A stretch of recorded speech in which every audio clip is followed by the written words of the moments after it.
നിങ്ങൾ നല്ലൊരു art work ചെയ്തു. അത് എന്തുകൊണ്ടാണ് നിങ്ങൾക്ക് സെല്ല് ചെയ്യാൻ സാധിക്കാത്തത് എന്ന് ആലോചിച്ച് നോക്കിയിട്ടുണ്ടോ? നമ്മൾ ഒരുപാട് ആഗ്രഹിച്ച് ഒരുപാട് എഫേർട്ട് എടുത്ത് ഏറ്റവും ബെസ്റ്റ് ആയിട്ട് വരയ്ക്കുന്ന ഒരു ആർട്ട് വർക്ക് ആയിരിക്കും ചിലപ്പോൾ അത്. പക്ഷേ സ്റ്റിൽ നിങ്ങൾക്ക് അത് വാങ്ങാനായിട്ട് ഒരു ബയ്യറെ കണ്ടുപിടിക്കാൻ പറ്റുന്നില്ല, അല്ലെങ്കിൽ അത് സെല്ല് ചെയ്യാൻ പറ്റുന്നില്ല.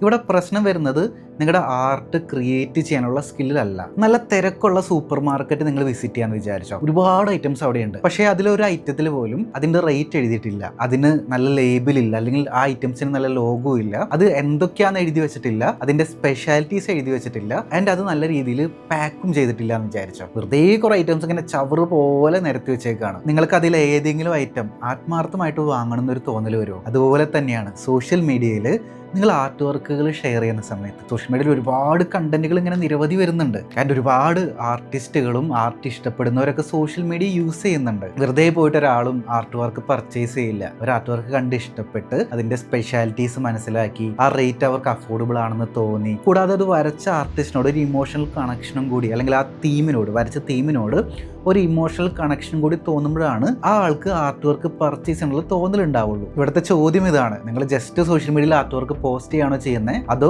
നിങ്ങൾ ആർട്ട് വർക്ക് സോഷ്യൽ മീഡിയയിലൂടെ സെല്ല് ചെയ്യാനായിട്ട് ആത്മാർത്ഥമായിട്ട് അതിൻ്റെ എല്ലാ സ്റ്റെപ്സും ഫോളോ ചെയ്തുകൊണ്ട് ശ്രമിക്കുന്നുണ്ടോ?